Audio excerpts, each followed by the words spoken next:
How's it going, college football fans? It is your boy, the Jared Sawyer, coming to you here with another edition of Cows and Quacks, exclusively on 12-ounce sports radio. Joined always is my co-host that consistently outpicks me, Mr. Tim Alcorn. How you doing, brother? How's everybody doing out there? Great. Been having a pretty good year so far, but it's just getting started. So, hey, did you see real quick who the offensive player of the week was? I knew this. The Big 12. I knew this was going to happen. So, a little context, folks. I was talking mad trash about Casey Thompson watching the Texas game, and then come to find out, the kid just tore it up and made me eat my own words. So, Casey Thompson, I owe you an apology. I am sorry. I will not doubt your abilities, my man. So, yeah.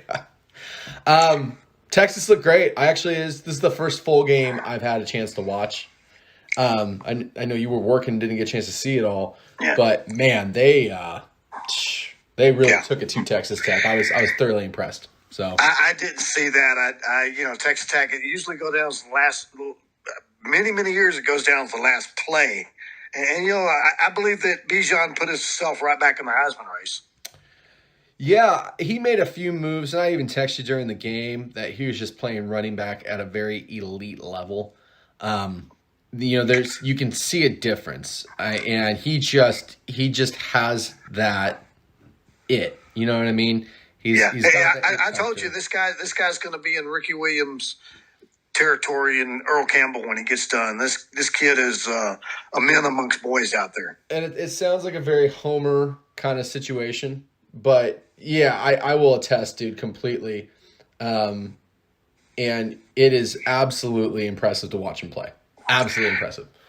So 20 touches and 191 yards speaks for itself.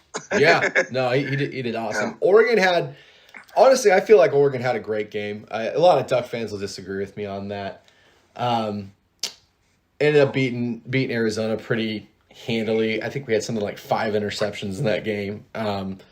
Arizona made some noise, and this is something though I really Duck fans have got to start understanding, and we haven't seen it for a while at Oregon, but when you are top dog and you're ranked, especially in the top 5, let alone top 3 in the country, you have the biggest freaking target on your back forever. Every team wants to come in and play spoiler. You are going to get the best Arizona team, not the team that lost to NAU. You're going to get the best Arizona team imaginable, and we saw it. They played way out of their league. Also, you got to remember too that these teams know each other.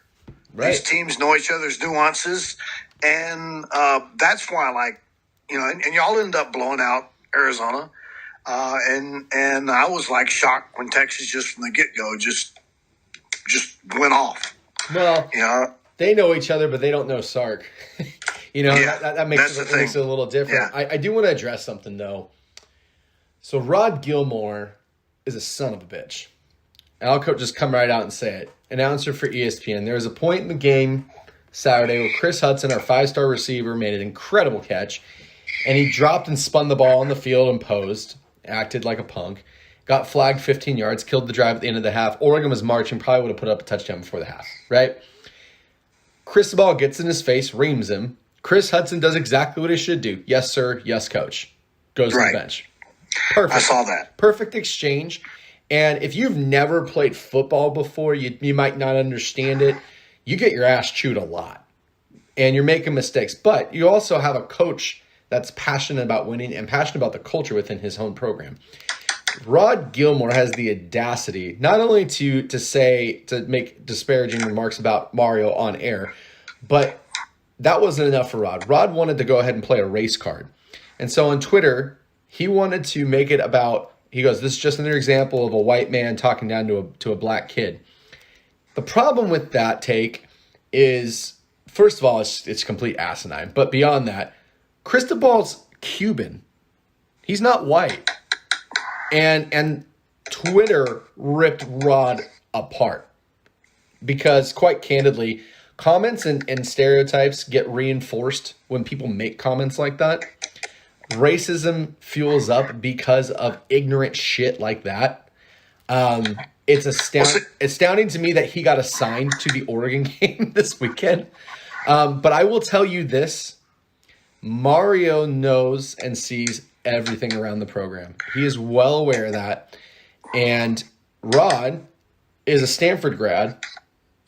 So if you think there's maybe a little bit more pep in Oregon step this week against Stanford, one thing you never do with a guy like Mario, never make it personal.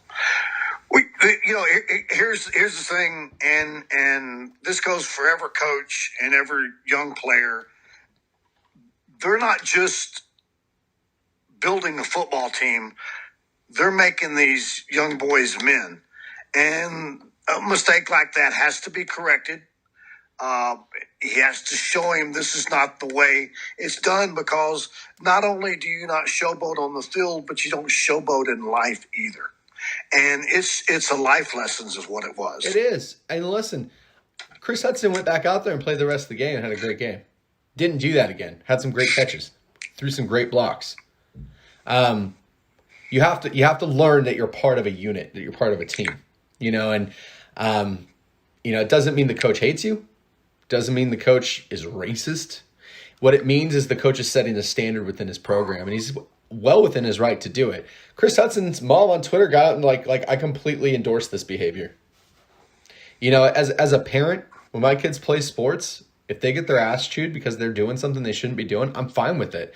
And that goes into a completely different world. But this is a place we're at in our society where you see someone get a talking to for doing something wrong, to correct the behavior, to break a pattern of behavior and not showboat. And then people get upset about that. And it's like, you don't understand. This is the right way to do things, folks. Like, you see something that shouldn't happen, you address it and move on. You don't just sweep it under the rug. So I don't have a problem with it. I have a problem with Rod Gilmore. Honestly, those kind of remarks have no place in college football. The guy should be fired. He doesn't need to be broadcasting college sports if he's going to just talk trash about a coach and try to paint him as a racist. That's absolutely insane. Absolutely insane to me. Yeah, it's like he could have actually looked at the last name and figured out Chris Ball wasn't white. What does that say about the ignorance of Rod Gilmore, though? How are you going to make racist comments like that on Twitter? Well, I mean, that's how you get likes, and that's how you get, it's. He got ratioed. He got ratioed big time. too often the race card is played when it's not racism. Yeah. But and often it is racism. I mean, I understand, and there's places where it's called out, and I'm glad that it was brought to his attention that it wasn't being racist. And maybe Rod Gilmore learned something from it. Yeah. We can hope that. But yeah, I tell you, I told you, and I want you to keep circling this name and keep remembering our true freshman, Xavier Worthy. The kid's a stud. 5 catches, 100 yards, and 3 touchdowns. This true freshman, I told you, he's the real deal. I don't have any doubt in my mind about him. He's dude. You guys got a really good team. If you can shake off Arkansas, which is looking more like a better loss each week, Texas has just as good a shot as anyone, especially with how weak Oklahoma's playing, to win the Big 12. And listen, man, I have a real problem with Oklahoma. I have a real problem with them. Their defense is bad, like straight up bad. But like I told you, they do this every year, and then they correct it. We'll see if they correct it. I'm not going to trash them because I know they always play bad the first half and kill everybody the second. So they're well coached. They got great athletes. Let's see where it goes. At this point in time, they appear to be a fraud, but you know what? They're undefeated, and they can correct the ship. And we got them in a couple weeks, and I don't want them to correct the ship until after us. Ideally, they don't correct the ship at all, in my opinion. Tim played West Virginia. But this happens every year. Every year they look bad. Their margin of victory against these opponents, 5 against Tulane, 7 against Nebraska, 3 against West Virginia. These aren't like ranked teams. Remember, someone said to one of your players, "There's not a bad win." Yeah. I know what I opened myself up to there. All right, let's get into some games, man. Friday Night Lights, number 5, Iowa flies clear across the country to play an undefeated Maryland. Tua Tagovailoa, the second one, is playing great football for Maryland. This game is low-key sneaky. Iowa's only a 3.5-point favor on the road. This is a tough game, and we talked about this off air. Listeners, whether you bet the odds with what we pick, whether you just do this for fun, this is a bettor's nightmare this week. These games are so hard to figure out. I put them down obviously because this is what we do. But Maryland's been building. Maryland's been building. We've been seeing it. I like the culture at Maryland right now. They're looking better. They're looking cleaner. I don't know if that makes any sense. Yes, absolutely. They're crisp. They finish plays. They finish tackles. They aren't going for olays. They are literally wrapping up. And sometimes players want to get into the big hits or like trying to strip the ball. These guys really aren't doing that, but what they're doing is they're, like you said, they're finishing plays. When you have that discipline on defense, a 2-yard play is a 2-yard play. It doesn't turn into a 6-yard play. And that makes a huge difference over the course of a game. Huge. And Maryland's been able to consistently win and keep going, which is why I'm taking them in the upset. I got Maryland not only winning outright, but I think they're going to win big. I have them. Andrea, AJ, I'm really sorry about this.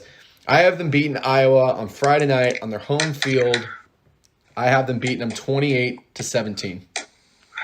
See, now I'm the opposite. I believe Iowa's for real. I believe that defense is very, very good. I don't believe that Maryland's quite ready for that prime time. This is going to be a big game. I see a close game, but in the end, I see Iowa pulling it out 24-21. I'm on the Iowa bandwagon. Hey, you can love on those Hawkeyes. We're okay with that. Bring us into our next game here on Separation Saturday. This is this is where it gets dicey. Yeah. This is to me, this is the toughest game that we're going to pick.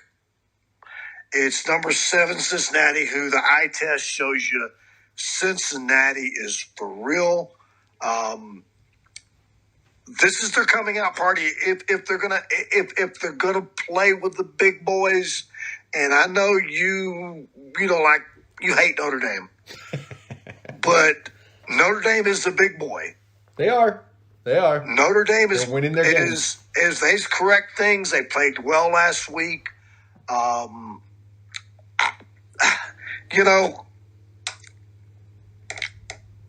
Here's where the head and the heart, you got to separate the two in my estimation. My heart says Cincinnati. My head says Notre Dame 28-24. I honestly, I don't disagree. I've learned my lesson the last few weeks picking against Notre Dame, which probably means Cincinnati's going to win. But I'm taking Notre Dame 24-20. It's at home. Notre Dame really found their rhythm mid-fourth quarter against Wisconsin. Wisconsin completely imploded. If Notre Dame plays like they did in the fourth quarter of the Wisconsin game, Cincinnati doesn't stand a chance. They really don't. That being said, though, you're right. I think that I wrote down Notre Dame 24-20 in this game. I think Notre Dame is going to continue to win these games by a very slim margin the rest of the way.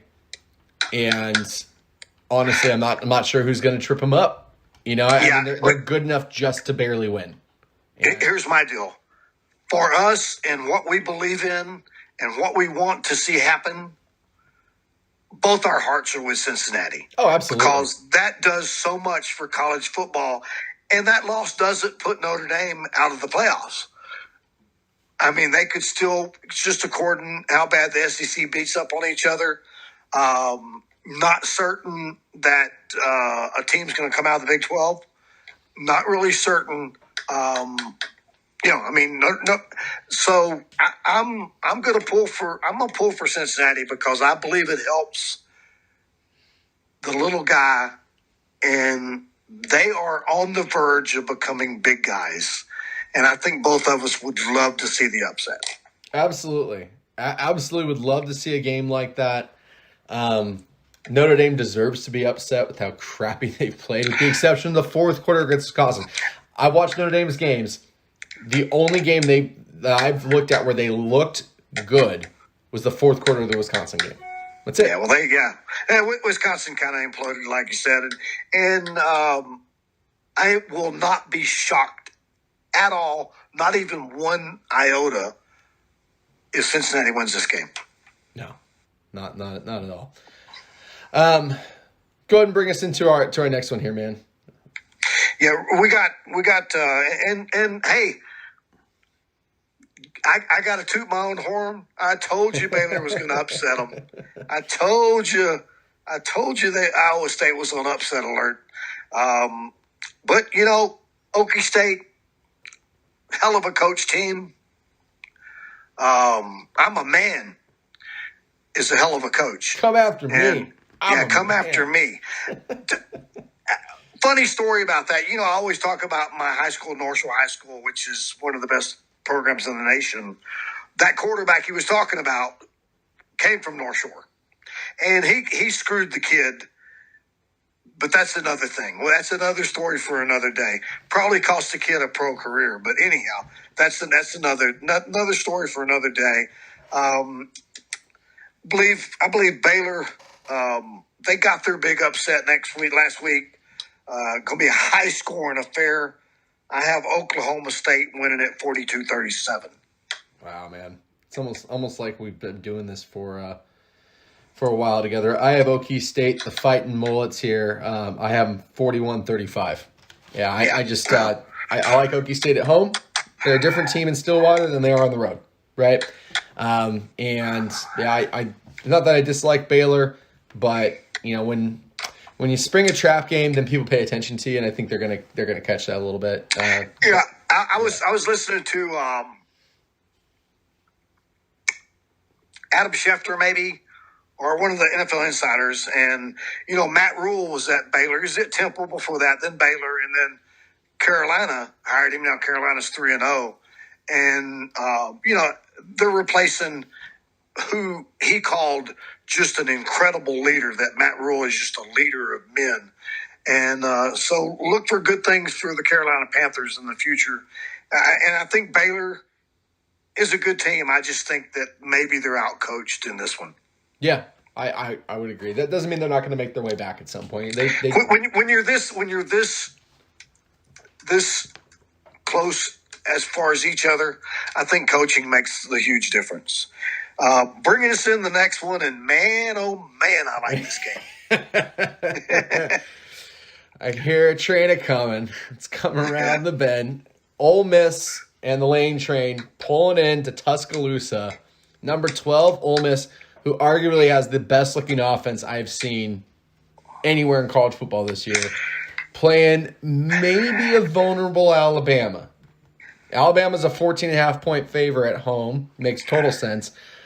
But is this really the number one team in the country? And we're going to really find out exactly who these teams are very quickly in this game. Dude, I'm excited for this game. This game is going to be so much fun to watch. The storylines with Kiffin and Saban and Ole Miss looking really good. And I believe they're a top 10 team. I agree completely. I love their unis. They're blue unis, by the way. They're baby blue. Yeah. I listen, if this were in Mississippi, if this were Oxford, I would probably be taking Ole Miss. Probably would be taking them just because the atmosphere alone would be enough to freak out a couple of, all-world defensive players for Alabama. This is in Tuscaloosa. That is one of the most difficult places to play a complete football game and win. Alabama, to me, they're going through some growing pains this year, but their growing pains are different than anyone else's. Right. Their growing pain is 5-star recruits. Right.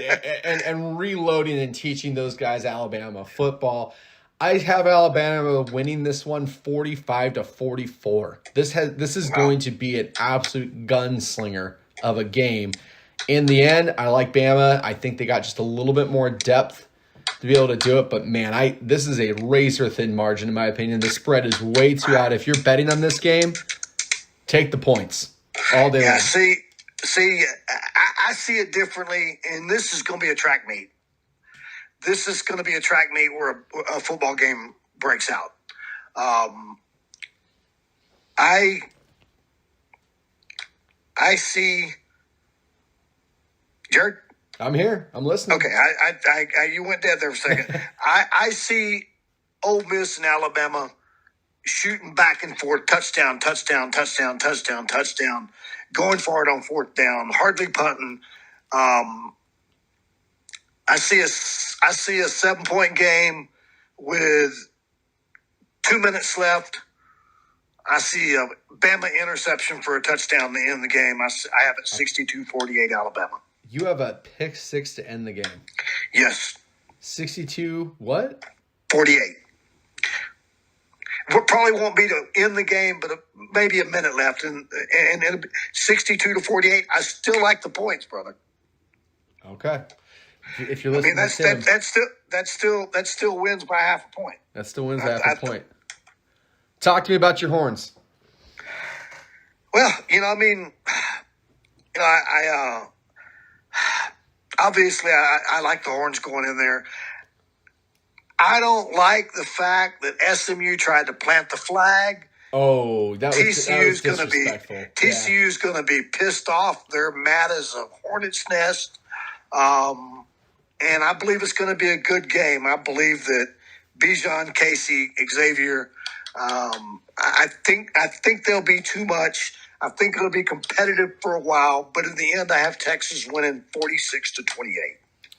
Yeah, emotion only lasts so long in a football game, right? And you see that all the time. You see this emotional surge from a team. They're amped up for whatever reason. It was SMU being disrespectful last week for TCU. Okay, get that. At some point, though, reality sets in. And honestly, I think this game's going to be fairly close until probably the mid-third quarter. But again, this comes back to depth, and we talk about that a lot on our show. Depth in college football is really huge. It's one of the main reasons why a lot of these teams can consistently win the way they do, because they just have dudes at every position 2 to 3 deep that can rotate in. And a lot of these teams that are maybe peaking early, like, Iowa, Ole Miss is a great example of that. UCLA's running into those issues. They're 1 deep. So if you go to the bench, you're dealing with a guy that's in development mode. You're not dealing with a guy that's ready to play. And, that was my fear with Oregon against Ohio State. And Oregon, was able to hang with them, and they had the depth as well.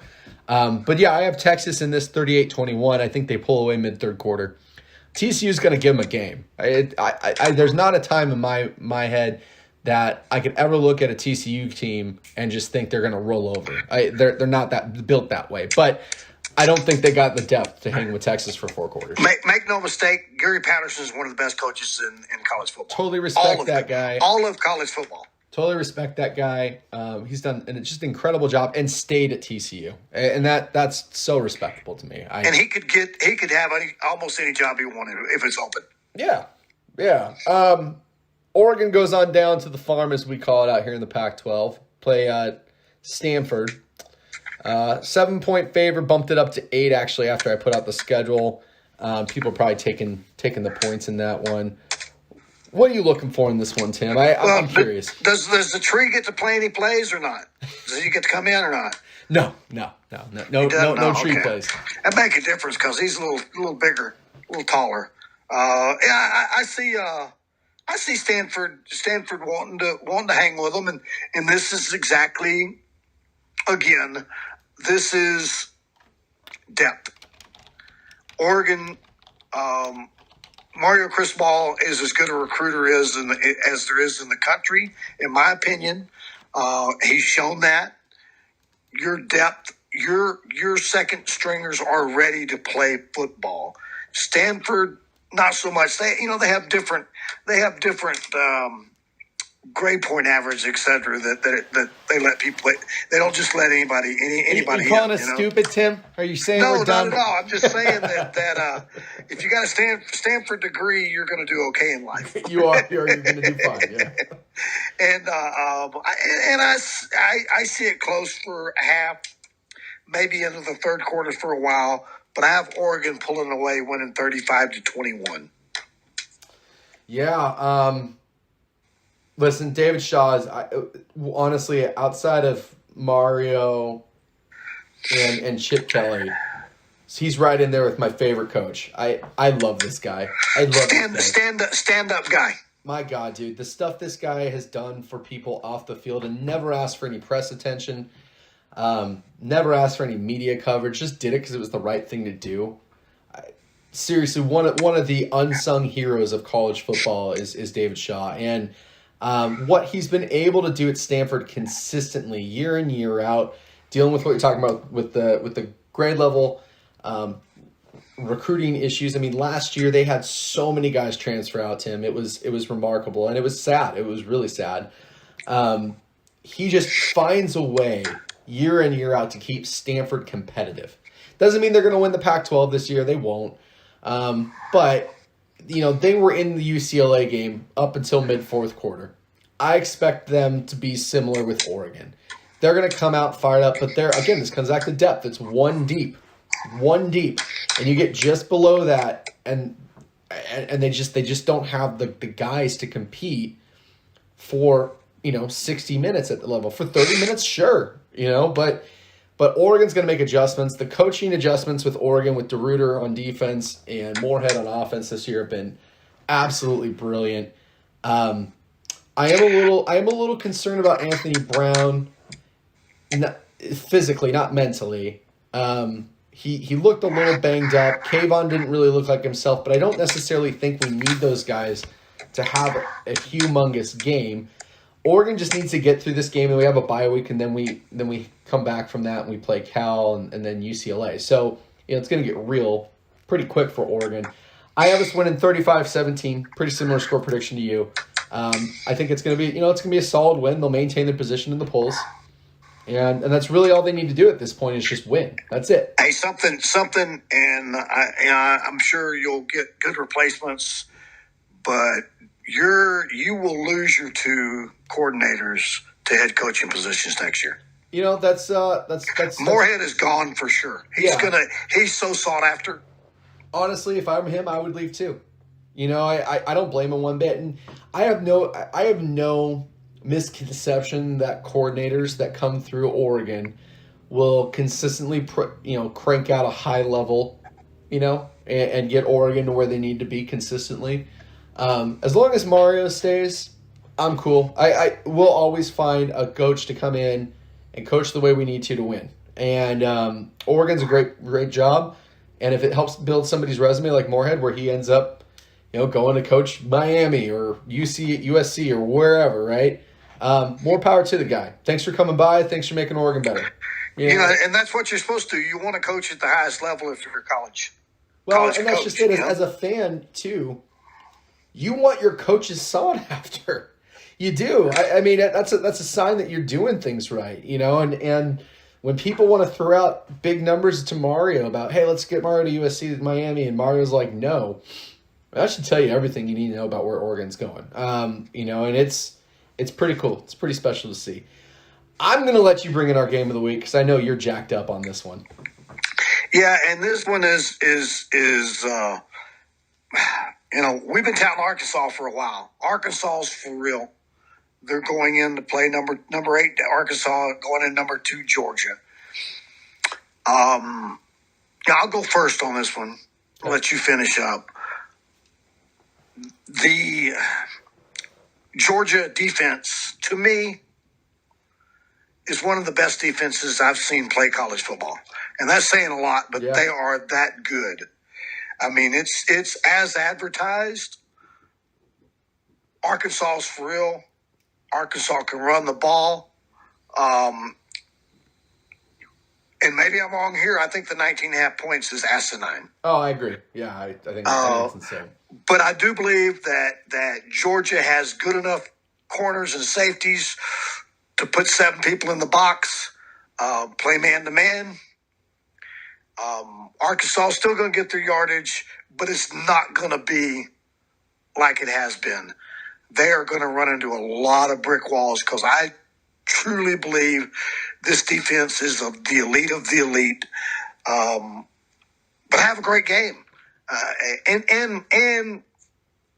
anybody that's ever watched crowds, when you go play between the hedges, that crowd's nuts, man.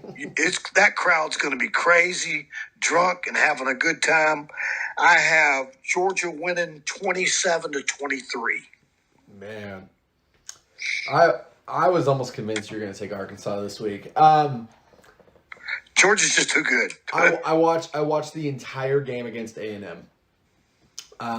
Things that stood out to me was speed on the edges with Georgia really, really put their quarterback in a bunch of horrible positions. Georgia. They really, really made it difficult on him. He had a half second from snapping a shotgun to get a playoff. It was just ridiculous, dude.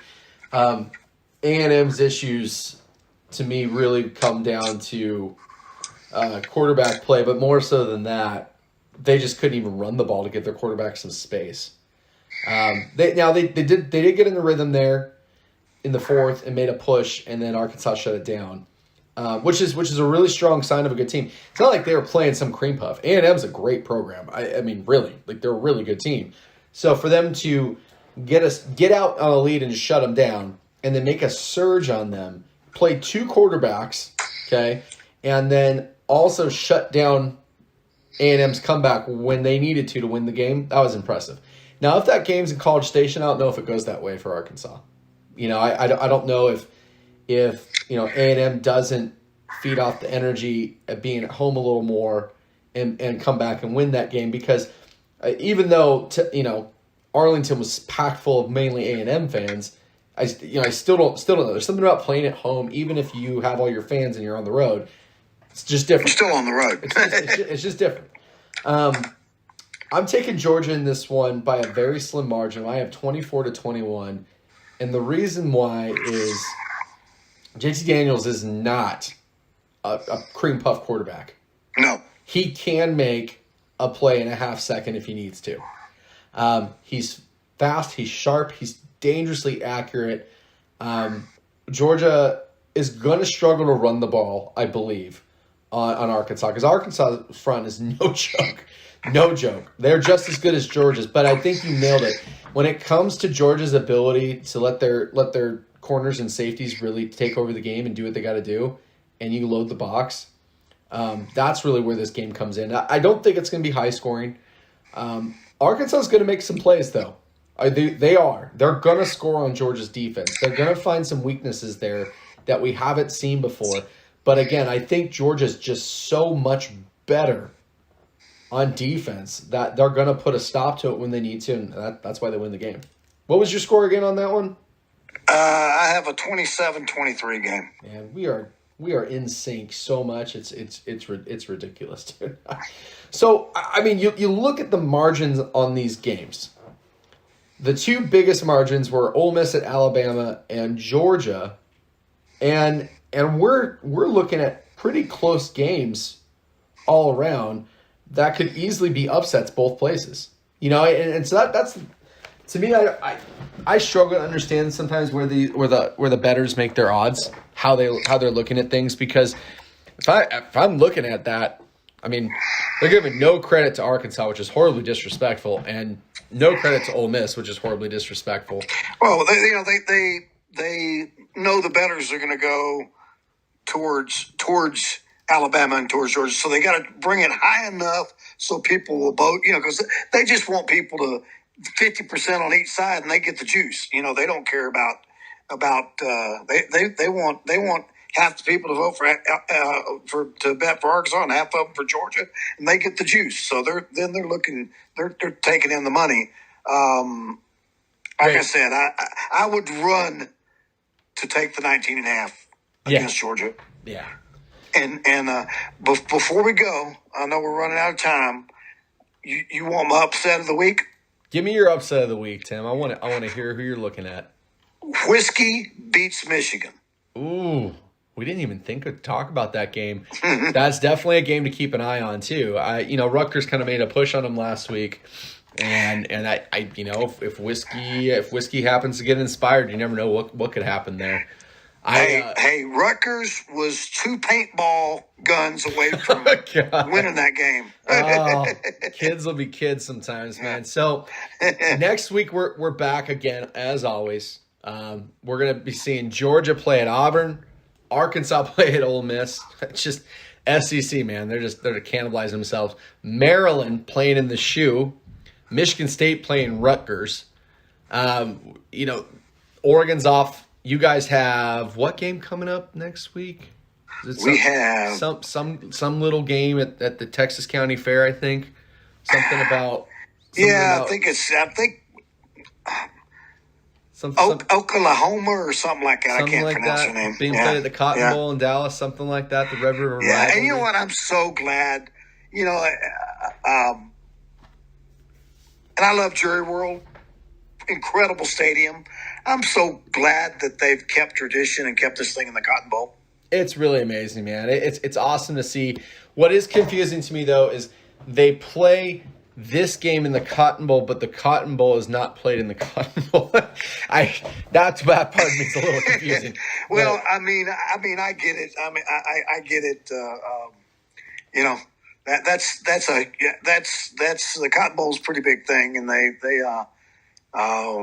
Jerry's going to win out there. Well, Jerry wins out a lot. Jerry always wins. just like the odds makers, the house at the end of the day always wins.